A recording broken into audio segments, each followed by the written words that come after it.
Hello family, welcome back. I hope you guys are doing great. I wanted to pass something along that somebody shared with me a while back and I just haven't had a chance to share it, but it's extremely interesting. It's one of those things you just have to share, and the people I've talked to about it had never heard of it, so I figured maybe you haven't, and it's great that we share information that we come across, kind of break some of the mystery of what's going on beyond where we're allowed to explore. And this story is one of those that will blow your mind because it reveals sort of what we already assumed would be going on there. But this person that shared this with me was very kind and said, "Hey, this is really cool. Have you heard about this?" And I haven't heard anything about it until they shared it. This channel here, yup0123, and they said, "I found this on Facebook and I think it's worth sharing with you all. I kept the original post's layout untouched to keep its originality." So they've broken it up. You'll see what I'm talking about, or what they're talking about here in just a second. And the story, I will scroll to it, starts right here. And this person reached out on one of those truther Facebook pages. There's lots of them where they were talking about the firmament. And they had a military background. And they said, "I've never really believed in Jesus or done the whole church thing, but I think I've seen the stuff you guys are talking about here. I just didn't know what it was at the time." This person was in the Army from 1997 to 2000, and they said, "I was sent to McMurdo Station in Antarctica. I was a helicopter mechanic and a crew chief, and they had volunteer tours open for guys to go there and work on the helicopters there. When they asked for volunteers," sorry, there's some typos here. I'll try to read it and say what I believe they were trying to say. But it says, when they asked for volunteers, a bunch of us applied, but only me and one other guy got accepted. The application process had a bunch of questionnaires that we had to fill out, and we had to sit for a bunch of one-on-one interviews. It was mostly just a bunch of questions about what our interests and beliefs were. It's weird that they would ask about their beliefs. I was sent to McMurdo Research Station in August of 1998.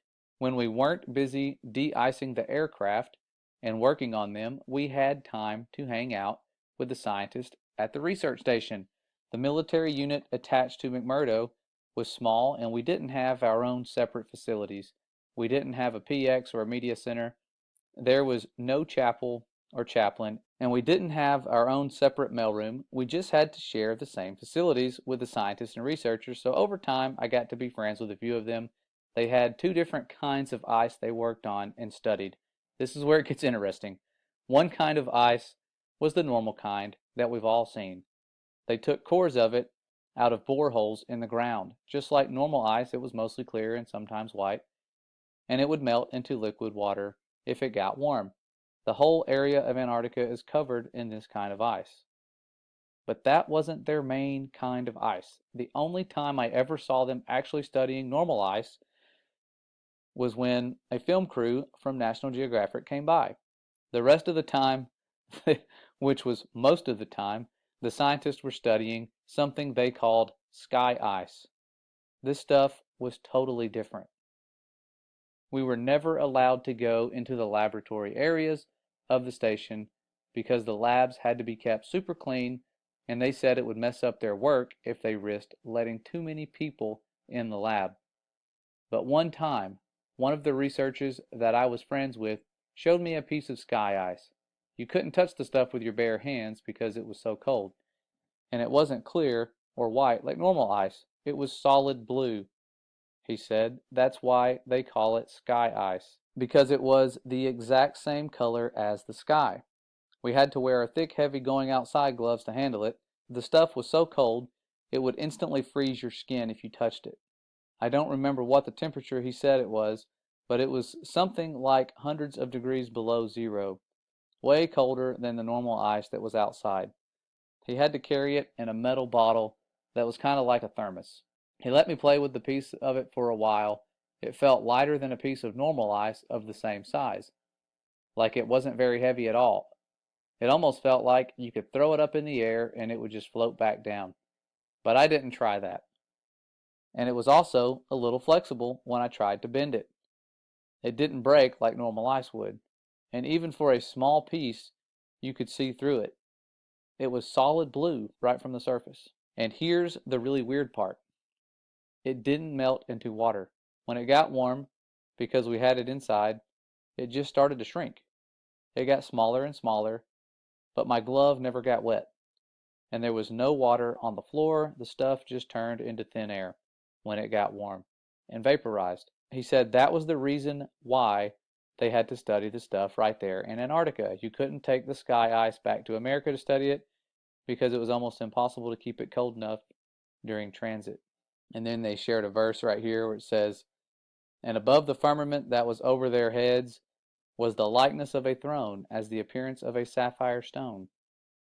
And upon the likeness of the throne was the likeness as the appearance of a man above upon it." And then we continue off where it says it would always vaporize into air and you'd have nothing left when you got back to the US, he said.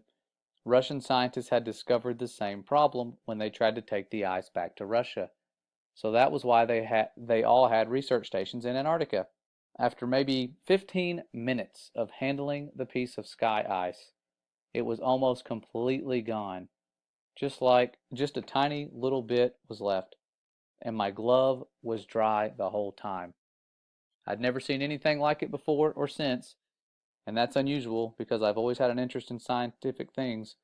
I think that's even why I got selected to go to Antarctica, because a big part of the interview was about science and what I believed about things. So I really thought it was cool to see something I'd never heard of before. The whole time I was at McMurdo, I heard people talking about the wall like that was a special place. It's pretty common to find ice walls and ice cliffs all over Antarctica. The whole place is ice, but it's all just normal white or clear ice. So I asked my friend where they get the sky ice from, and he said it comes from the wall. I don't remember exactly how he described it, but apparently there's a huge wall of sky ice in Antarctica. He said it was hundreds of miles inland from the coast. I never got to see it myself because I was only, and then I'm going to skip forward, stationed to McMurdo.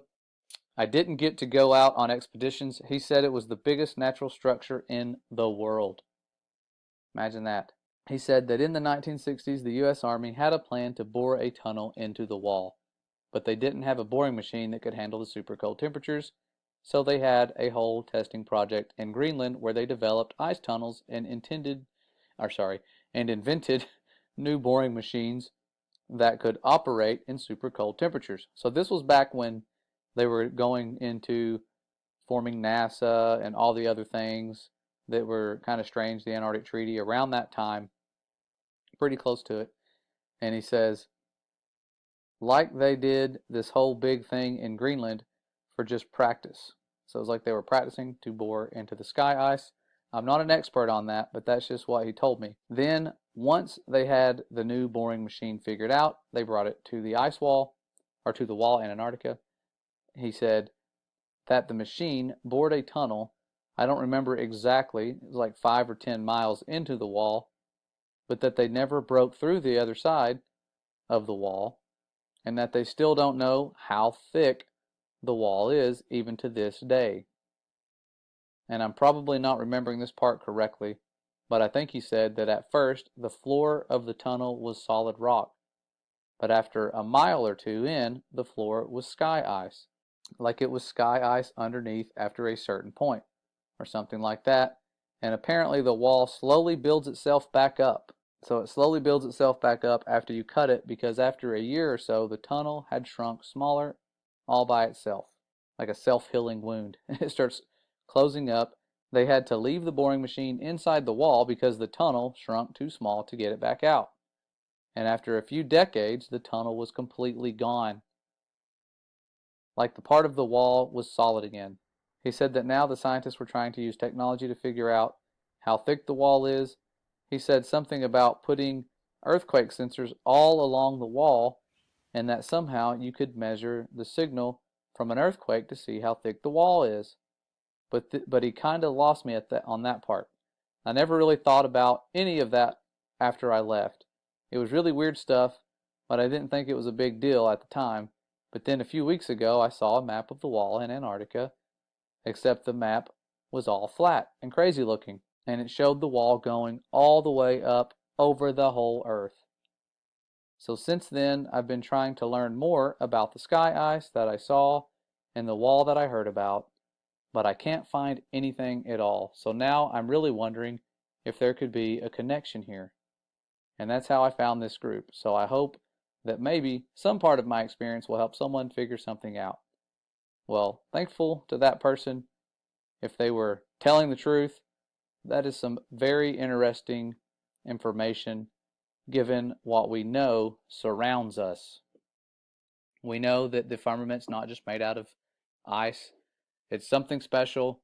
That could just be something near the foundation to prevent you from going all the way to it. The Father's design is very complex, and he has foreknowledge. He knows what mankind's going to try to do. Those little nuclear bombs they shot at the firmament was nothing to the firmament. They can't break it. They've tried. If they could, they would, but they can't. And this is just one of those stories that confirms a lot of what I had assumed would be going on. I always thought, man, if they are out there and they can go to it, they're probably trying to drill through it. And if they are, how have they not gotten through it already? And that would answer the question for you, because it closes up as you go through it. But this was back in the 60s. There's no telling what they're trying now, mostly guarding it. I'm sure that's the biggest job they have, is keeping us from going there. And if you do go there, you can only go to certain places. It is tens of thousands of dollars for a one-way ticket. Otherwise, many of us would have already gone there, tried to do some sneaking around and investigating. But this video here, it only had like 300 views. But really cool stuff. Wanted to pass this along. I know the days of censorship have it to where you can't find stuff like this anymore. And I remembered putting it in my firmament playlist. I just wasn't sure if you guys had heard about this and wanted to pass it along to you. Answers some questions that most of you, if you're like me, had about what's going on out there and what are some of the properties near the foundation of the firmament, if they're even close to it. Could go on like that for many, many miles. Who knows? We'll find out soon someday. The firmament itself will roll away like a scroll, but that second day of creation, where he put this expanse for signs and for seasons, and letting us know that he will return very soon. And it's one of those things that we're sensing is right around the corner due to the way things are going in the world and what they're trying to prepare us for and all the division. But they're preparing for a war. I'll go over that in a little while in another video, what they're preparing for and how you can be prepared yourself to not fall for the deceptions to come. But see you guys around soon. I know that this is a random video, and I'm just trying to put this stuff out there and stop procrastinating and share the information that I have while we still can. I'll see you guys really soon. Stay safe and stay ready.